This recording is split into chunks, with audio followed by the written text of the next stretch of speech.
दोस्तों, प्रधानमंत्री मोदी का 3 दिन का अमेरिकी दौरा खत्म हो गया और कुछ इस तरह से अमेरिका से रवाना हुए पीएम वापस भारत के लिए, दिल्ली के लिए। ये दौरा प्रधानमंत्री के लिए क्या वाकई में मायूसी लेकर आया? क्या इस दौरे में जिस उद्देश्य के लिए दौरा किया गया था वो उद्देश्य पूरे हुए? सब कुछ मैं आपको तफसील से बताऊंगी, लेकिन पहले मैं चाहती हूँ कि आप ये वीडियो देखिए जो कि प्रधानमंत्री ने अपने खुद के यूट्यूब चैनल में शेयर की है। प्रधानमंत्री कुछ इस तरह से अलविदा कह रहे हैं, वहाँ पर कुछ भारतीय मूल के लोग हैं, कुछ अधिकारी हैं, और उसके बाद पीएम कुछ इस तरह से अमेरिका की अपनी यात्रा का समापन करते हैं और वतन वापसी की ओर रुख कर लेते हैं। दोस्तों, उम्मीद करते हैं कि कुछ घंटों में प्रधानमंत्री भारत पहुंच जाएंगे। भारत पहुंचते हैं तो उनका क्या भव्य स्वागत होता है, नहीं होता है, जेपी नड्डा उनको लेने जाते हैं कि नहीं जाते हैं, स्वागत है भाई स्वागत है, मोदी जी का स्वागत है कि नारे लगते हैं कि नहीं लगते हैं, फिर टेंट लगाकर कार्यकर्ताओं को इकट्ठा करके मोदी जी बताते हैं कि नहीं बताते हैं कि अमेरिका के दौरे से उनको क्या मिला। वो तो खैर देखने वाली बात होगी, क्योंकि प्रधानमंत्री हाल के दिनों में कई विदेश दौरों में गए तो जेपी नड्डा उनको रिसीव करने नहीं गए। हालांकि ये बात सही है कि देश के अब स्वास्थ्य मंत्री भी बन चुके हैं जेपी नड्डा, लेकिन फिर भी अभी भी फुल टाइम बीजेपी के अध्यक्ष तो हैं ही।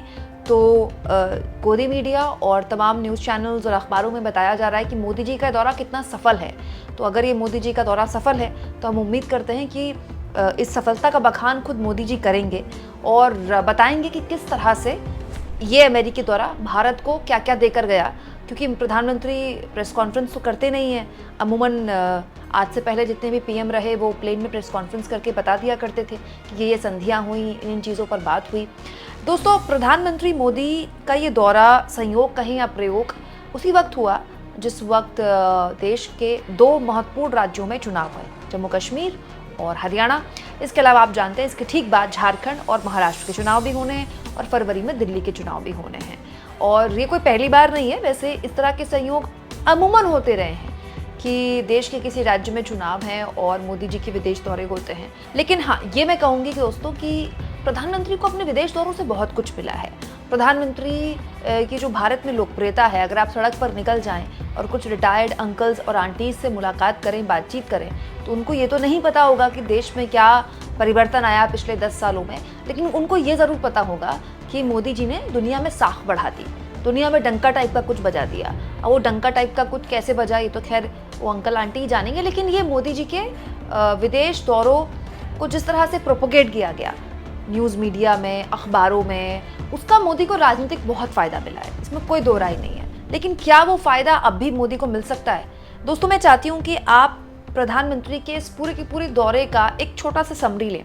जैसे अभी कुछ घंटे पहले जब अमेरिका से निकलने वाले थे मोदी, उससे पहले प्रधानमंत्री ने यूक्रेन के प्रेसिडेंट जेलेंस्की से मुलाकात की। इससे पहले प्रधानमंत्री यूक्रेन जा भी चुके हैं तीसरी बार पीएम बनने के बाद। पहले वो रूस गए, फिर वो यूक्रेन गए और उसके बाद यूक्रेन के प्रेसिडेंट से उन्होंने मुलाकात की। इसके अलावा दोस्तों, सेक्रेटरी ऑफ स्टेट से उन्होंने मुलाकात की न्यूयॉर्क में। इसके साथ साथ प्राइम मिनिस्टर आर्मेनिया के, उनसे पीएम ने मुलाकात की। इसके साथ साथ वियतनाम के प्रेसिडेंट, उनसे प्रधानमंत्री ने मुलाकात की, यूएन में अपनी बात रखी विस्तार पूर्वक।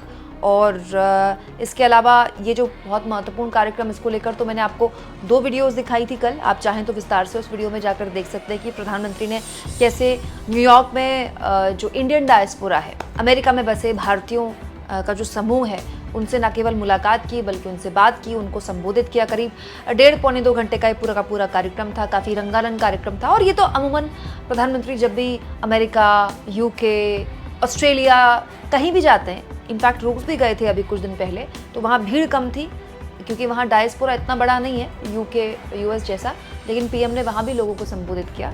तो प्रधानमंत्री तो ये उनके दौरों का एक हिस्सा रहा है, तो ये भी उनका एक कार्यक्रम था। इसके अलावा दोस्तों, टेक सीईओ से उन्होंने मुलाकात की और उनको आमंत्रित किया कि आप आइए, भारत में निवेश कीजिए, भारत में मेक इन इंडिया की मुहिम को आगे बढ़ाइए। इसके अलावा दोस्तों, फ़िलिस्तीन के प्रेसिडेंट से भी प्रधानमंत्री ने मुलाकात की। बहुत से ऐसे अंधभक्त हैं जो इजराइल के समर्थक हैं और मोदी जी को इजराइल का बहुत करीबी दोस्त मानते हैं, तो उनको ये तस्वीरें देखकर अच्छा नहीं लगेगा, क्योंकि भारत का जो स्टैंड था फ़िलिस्तीन को लेकर पिछले 10 सालों में, उसमें कोई खास ऐसा परिवर्तन आया नहीं है। इसके अलावा दोस्तों, कुवैत के क्राउन प्रिंस से प्रधानमंत्री ने मुलाकात की। दोस्तों, इसके अलावा नेपाल के प्राइम मिनिस्टर से भी प्रधानमंत्री ने मुलाकात की।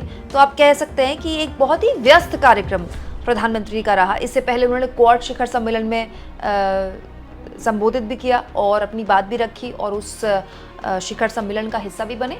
और इसके अलावा इससे पहले क्वाड शिखर सम्मेलन शुरू होने से पहले अमेरिका के राष्ट्रपति जो बाइडेन से उनकी द्विपक्षीय बातचीत भी हुई थी। तो एक बहुत ही व्यस्त कार्यक्रम था। और अगर आप टेलीविज़न चैनल्स में इस कार्यक्रम की समरी देखें या इस कार्यक्रम की कवरेज देखें तो उसमें कोई फ़र्क नहीं आया है। वैसे ही जैसे मोदी के कार्यक्रमों के, विदेश कार्यक्रमों की जिस तरह की कवरेज होती थी वैसे ही कवरेज इस बार भी थी। लेकिन उसमें एक चीज़ मिसिंग थी दोस्तों, इस पूरे कार्यक्रम में। देखिए कितना व्यस्त कार्यक्रम है, सिलसिलेवार मोदी जी कभी इससे मिल रहे हैं, कभी उससे मिल रहे हैं, कभी इससे मिल रहे हैं। एक चीज़ मिसिंग थी, वो चीज़ है करिश्मा, वो चीज़ है मोदी का मैजिक। मोदी तो है इन तस्वीरों में, लेकिन मोदी का मैजिक गायब है। और मैजिक के बिना मोदी एक बहुत ही सामान्य नेता की तरह दिखते हैं। एक ऐसे प्रधानमंत्री जो वही काम कर रहे हैं जो डॉक्टर मनमोहन सिंह भी किया करते थे। उसको हो सकता है कि बहुत खूबसूरत तस्वीरों के साथ, प्रेजेंटेबल तरीके से के साथ पेश कर रहे हैं, लेकिन उनकी बातों में, उनकी मुलाकातों में एक सामान्य प्रधानमंत्री जैसी ही ये पूरा का पूरा दौरा दिखाई देता है। दोस्तों सबसे ज़्यादा हैरानी तो मुझे इस बात की हुई जब प्रधानमंत्री ने इंडियन डायस्पोरा के साथ बातचीत की और एक लंबा चौड़ा भाषण दिया। तो रात को क्योंकि वो कार्यक्रम हुआ तो मैं सुबह जाहिर तौर पर हम उम्मीद करते हैं कि प्रधानमंत्री जब विदेश में इतने बड़े कार्यक्रम में 25,000 के करीब लोगों को संबोधित कर रहे हैं, अमेरिका में, वो भी दुनिया का सबसे ताकतवर मुल्क, तो उसे लेकर कोई बड़ी खबर टीवी चैनल्स में चलेगी या सोशल मीडिया में कुछ ट्रेंड करेगा। बड़ी अजीब बात है, मोदी जी का नाम वगैरह भी ट्रेंड नहीं कर रहा था। ऐसा तो है नहीं कि IT सेल ने कोशिश नहीं की होगी, लेकिन वो कोशिश रंग नहीं लाई क्योंकि ये सब चीज़ें बासी हो चुकी हैं दोस्तों। ये सब चीज़ें लोग देख रहे हैं, पिछले 10 सालों में देख रहे हैं, इसमें कुछ एडिशन नहीं हो रहा है और ये सब चीज़ें देख देख कर लोग बोर हो चुके हैं। और हैरानी इस बात की कि मोदी जी का उसके बाद नेक्स्ट जो कार्यक्रम था उस पर गोदी मीडिया आ गया, लेकिन उस कार्यक्रम से निकल गया क्योंकि जैसा कि मैंने कहा कि लगातार मोदी जी के कार्यक्रम थे। तो जिस कार्यक्रम की जो तरोताज़ापन है, जिस कार्यक्रम का जो मैजिक है वो ही गायब है, तो इसका क्या राज्यों के चुनाव में कोई असर होगा?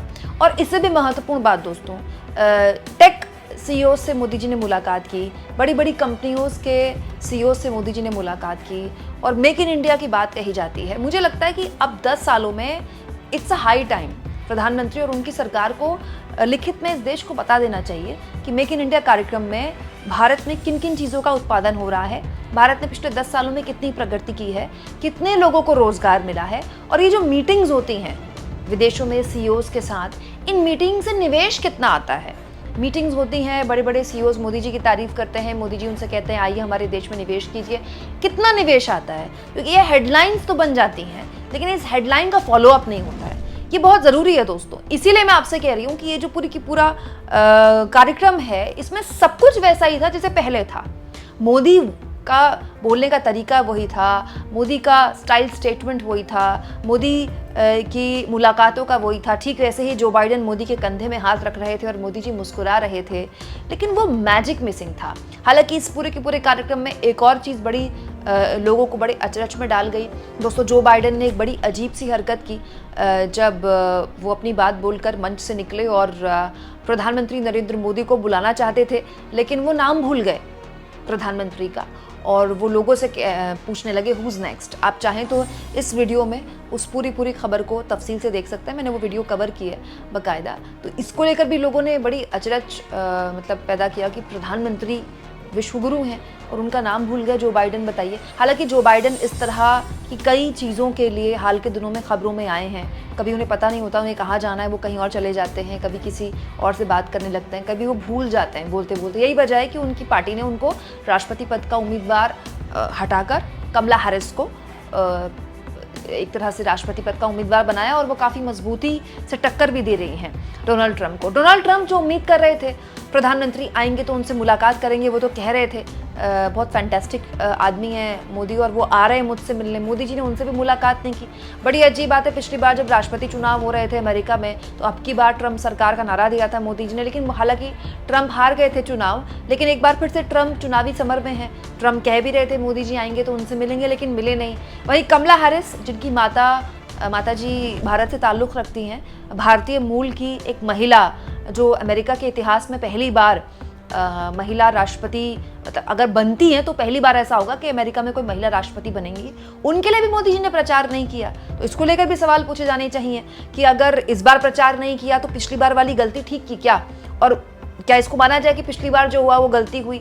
चलिए ट्रम्प के लिए प्रचार नहीं करते, भारतीय मूल की महिला के लिए तो प्रचार किया जा सकता था।